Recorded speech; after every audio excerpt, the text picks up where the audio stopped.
Hi, my name is Abby Linville. This is my Module 3 presentation for EDL 852, Leadership Style and Ethics. So, as I was reading Mark Murphy's article that described the different leadership styles, I knew which one I would fall under before taking the quiz. And I was right. I'm a steward. I'm loyal to those I work with, and I'm always willing to offer support. I am calm in difficult situations, and I'm willing to work with you to help find solutions. I am willing to model lessons and provide support to teachers that I work with because I believe that if I expect them to do something, that I should be able to do it too. I value working on a team. And even though the term rule-oriented seems stiff and so unlike me, it is true. I like to see it not just as being rule-oriented, but as having clear expectations. And I like to create the expectations along with the teacher's input. The Murphy article also cited a study that stated that only 29% of employees know what the expectations are for their job. As an instructional coach, I have seen and heard from teachers several times that they want to know what these expectations are. They like them to be laid out for them.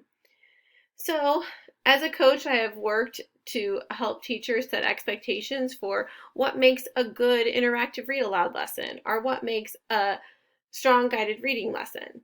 When we worked together to set those expectations, we saw a lot of success. The teacher's instructions transformed and it encouraged them to try other new things. And we had a lot of really strong conversations at our weekly PLCs that led to great student achievement in the classrooms. But as much as I know that I am a steward, I think there are parts of me that are a diplomat as well. I learned early in my time as a coach that teachers want to have input. As often as I possibly can, I ask for feedback from them. Sometimes it's about things that I'm working on curriculum-wise, and sometimes it's just asking for them to give me feedback on how am I doing as a coach? What am I doing that they like, and what would they like me to change going forward? I value the relationships that I have with the people I work with greatly, and I don't think you can effectively coach or lead without having a relationship that is based upon mutual respect. As a coach, I work with 28 different teachers, and I have learned that I have to adapt to meet each of their individual needs. And as I am working on building relationships, I have to adapt a little bit as well because each person connects with other people in different ways. So I understand that sometimes my leadership style will have to change depending on the person I'm working with. It's kind of like the transformational leadership theory.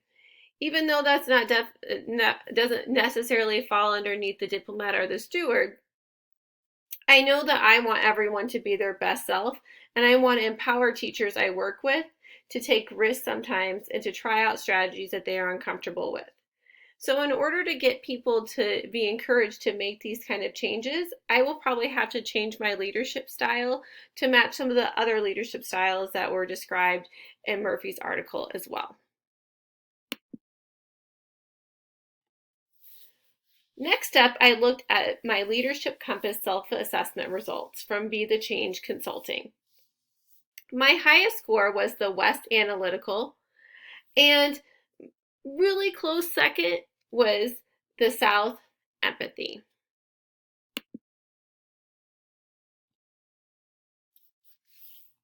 When looking at the characteristics of both the analytical and the empathy, I was able to identify 5 that really resonated with me.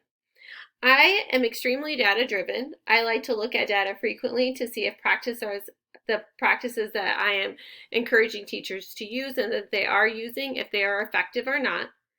I am extremely self-analytical. I like to reflect often, and I'm always looking for ways to improve. I'm extremely practical. I like to do things logically with as minimal disruptions as possible. I really believe that small tweaks to things can be really impactful. I am extremely supportive. I want people to feel as if they can come to me and that we can work together to solve problems. I definitely always want to seem approachable and kind. I'm dependable. Consistency is important to me, and I think it's essential when building relationships. Some of the weaknesses or drawbacks that come from some of these characteristics are that I sometimes struggle with saying no and take on, I bite off more than I can chew. And when I'm analyzing, sometimes it can come off as being indecisive to others.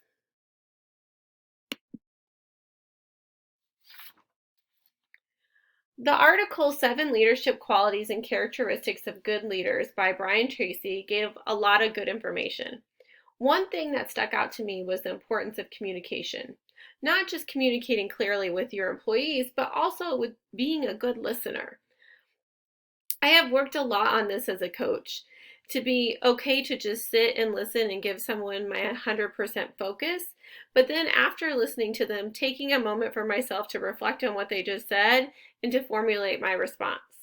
At first, when I started doing that, it seemed a little uncomfortable, but it has made the feedback I give to teachers a lot clearer, and I think it's really helped build my relationships with them.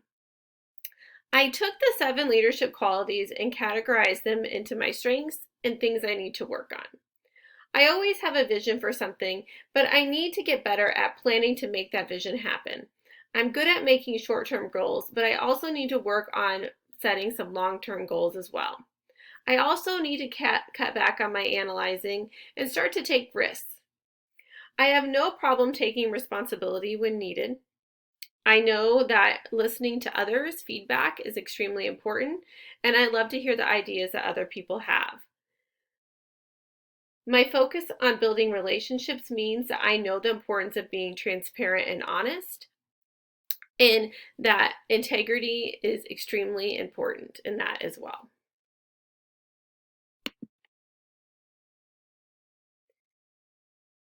In the article, What Makes a Great School Leader by Elena Aguilar, she talks about one quality of a great leader is being emotionally intelligent. Being emotionally intelligent means that you have the ability to understand and manage your own emotions, and you can recognize and understand and manage the emotions of other people as well. When I think of what guides my values and ethics when leading, it's this emotional intelligence. I value having compassion for others and really have a lot of empathy for others. And I know that it's important to show respect to those around me. My integrity means a lot to me. I do what's right even when it's hard to do so. Being fair and setting clear expectations and boundaries go hand in hand to me. When you have the boundaries set, it makes it easier for you to be fair. Last but not least are the foundations to last but not least is that I view relationships as being the foundation of being successful. When people know that they can trust you and that you respect each other, it opens the door to have honest conversations, for the teachers to be willing to take risk, and it creates a positive work environment.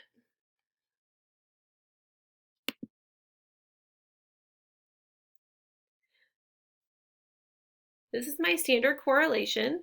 This assignment allowed me to reflect on what my traits are currently as a leader and which traits I need to continue to grow and strengthen to become a better leader in the future. It also allowed me to look at how do these traits align with what I view as being ethical behavior when being a leader. It also allowed me to reflect on that I need to start setting long-term goals with projects that I am working on. And I also need to stop over analyzing and start taking some risk. And that is something that I plan on working on this coming school year.